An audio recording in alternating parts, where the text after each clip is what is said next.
Hello and welcome back to Cosmic's Whimsical Wheel of Wonder, the series where I, Cosmic, spin a wheel that contains every game I own on every platform. Oh boy. It's been a year-ish.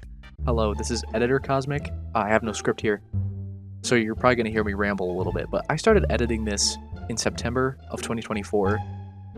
Stopped because I was in a production of Urinetown the Musical, and then picked it back up in May when I was in a production of SpongeBob the Musical, and so it's now November, and I'm finishing it now. So I apologize for the hiatus. It's been so long, but we're so fucking back. Okay, we're past 7 seconds. I can say fuck. Yeah, enjoy the video. Thanks, guys. Now, between the last episode and this episode now, I've decided we're going to change the rules up a little bit this time around. I'll play through the game that was chosen until I believe I can accurately give an opinion, so I may play some games more and some games less. This is simply so we can get the chance to try a wider variety of games that are in my library.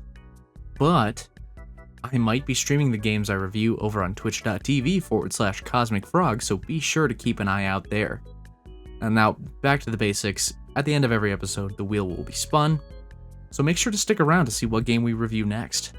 Now, I know someone watching is very excited to see what I have to say in this episode, and they've been very, very patient about this one coming out. So without further ado, let's get into it. Last episode, the almighty wheel decided we will be reviewing Scott Pilgrim vs. the World, the game. This is a game I got on sale a long time ago, and it's been sitting in my Steam library ever since, so I'm super stoked to finally try this game out. You can find this game for yourself on... Oh. Okay, there's a couple of pages here. The original came out on Xbox 360 and PlayStation 3, but you'll find the complete edition on Xbox One, PlayStation 4, Switch, PC, Google Stadia. That's not even Amazon Luna. Okay, long story short, it's not difficult to find this game somewhere somehow. On digital storefronts, this game will run you about $14.99 USD, but I've seen it on sale for as low as $5 on Steam. Most new physical copies will also be in the $14.99 USD range, but the original version might be a little harder to find. Now, for the first time in nearly 2 years, let's take a look at the gameplay. But no, Smash Announcer Cosmic, we don't get to look at the gameplay yet.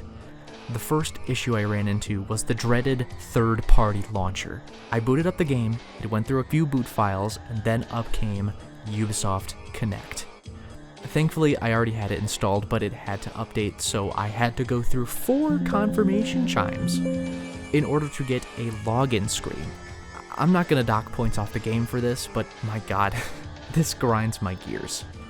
On top of all of this, once I was logged in, it asked me for an activation key in order to play the game. The game I already own. I was able to play the game eventually, but there were just some odd hoops I had to jump through. Ubisoft launcher aside, let's actually get into The gameplay. right off the bat. The charm of the pixel graphics made me forget about the Ubisoft bullshit I had to go through just seconds prior. That, mixed with the chiptune soundtrack, had my undivided attention. We're immediately introduced to our main characters, Scott Pilgrim and Ramona Flowers. If you know a little bit about the series already, you know what's about to go down, but for the viewers who aren't familiar, let's go over what's in store for us. This is Scott Pilgrim. In this adaptation, he meets Ramona Flowers at a party, and it's love at first sight. But before we can actually date Ramona, we have to defeat her 7 evil ex-boyfriends. Which leads us into the main menu of the game itself. There's a story mode, which naturally takes us through the experience of defeating Ramona's 7 evil exes, as well as an assortment of extra game modes that we'll touch base on later in the video. Selecting story mode presents you with 3 difficulty options: Average Joe, Rough and Tough, and Supreme Master, easy, medium, and hard. I chose Rough and Tough because Mama didn't raise a quitter. She also taught me to know what my limits are and I know for a fact I'd get my ass handed to me if I tried to be a Supreme Master, whatever that means. After that, you get to select a character. There are a slew of characters to choose from, including Ramona herself, and you can play with up to 4 players, so Scott won't be alone in his X-slaying journey. The level selection screen is very... well, I'll just let him say it. Very, very Mario World-esque. I dig this. Ask any of my friends. I am notoriously bad at any sort of fighting game. Beat 'em ups, Smash Bros, Mortal Kombat, more often than not, I am finding myself getting jumped by whoever I'm fighting. Despite all of that, I found myself genuinely enjoying this game throughout my entire experience. Even though I wasn't able to finish the first level successfully, I was smiling as I began to understand how to move and effectively fight against the enemies in my way. Whether it was chucking baseballs, using baseball bats, or even picking up dudes and throwing them at other dudes, I completely forgot about my lack of fighting game skills, and my attention was devoted to how much fun I was having. Getting beat up, burning through the 3 lives I was given, it was just plain fun. There is no in-game tutorial as far as I'm aware, but the controls were easy to pick up on after a few seconds of light mashing. Hindsight's 2020 though, because there is a controls layout in the help and settings section of the main menu. As you progress through the game and gain experience points, you unlock new combo moves. The combos for these moves can be found in the pause menu, and all of them are fairly easy to learn as well. From merely a gameplay perspective, this game can be super fun for folks who are just getting into beat-em-ups, says the guy who has very little experience with beat-em-ups. But the story mode isn't where the fun ends. There's 4 extra game modes that you can play as well. Boss Rush, Survival Horror, Battle Royal, and Dodgeball are the 4 extra modes that come included with the complete edition of the game. Sorry, Xbox 360 and PS3 players, you're out of luck on this one. Boss Rush is self-explanatory.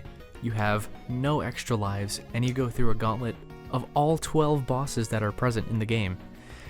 Admittedly, I didn't play through it all, so hearing the number of bosses go from allegedly 7 to definitely 12 was a bit of a shock, but don't worry. As stated, I'll be playing through this game over on Twitch, so I'll get the full story experience soon. I got my shit rocked on the first boss, but this is definitely a great game mode for players who are well versed with the game's mechanics and want a little bit of extra challenge. Survival Horror was one of my personal favorite modes.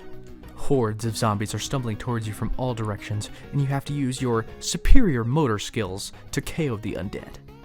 While the zombies do have the ability to block and fight back, it isn't quite as intense as their living counterparts. There's a small scoreboard on screen to keep track of how many KOs you have, so this has much more of a classic arcade feel than the main story.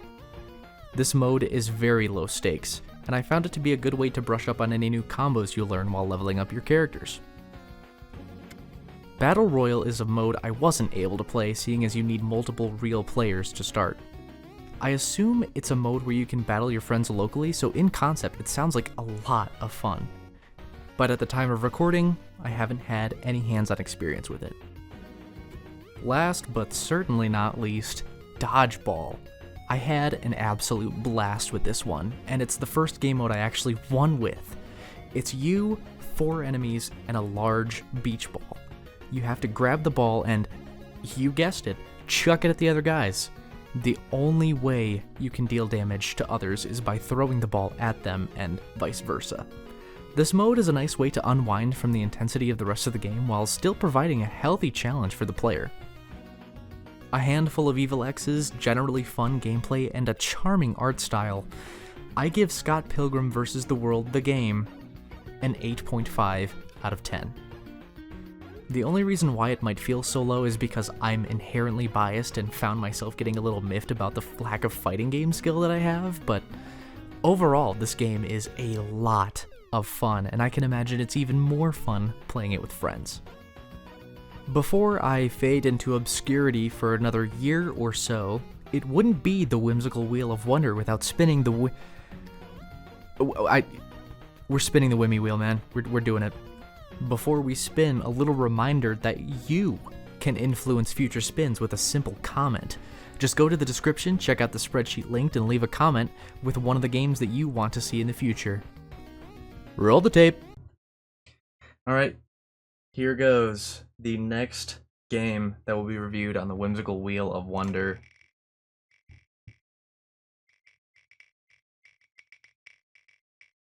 God, it is struggling.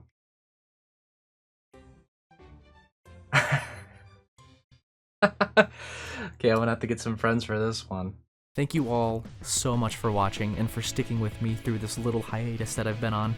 I'm hoping to be releasing more Whimsical Wheel videos here in the future, ideally one per month. That would be incredible.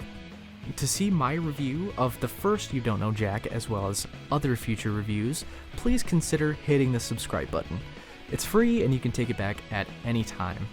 To watch previous reviews, click the playlist on the screen. Thank you once again for watching. I'm Cosmic. Peace.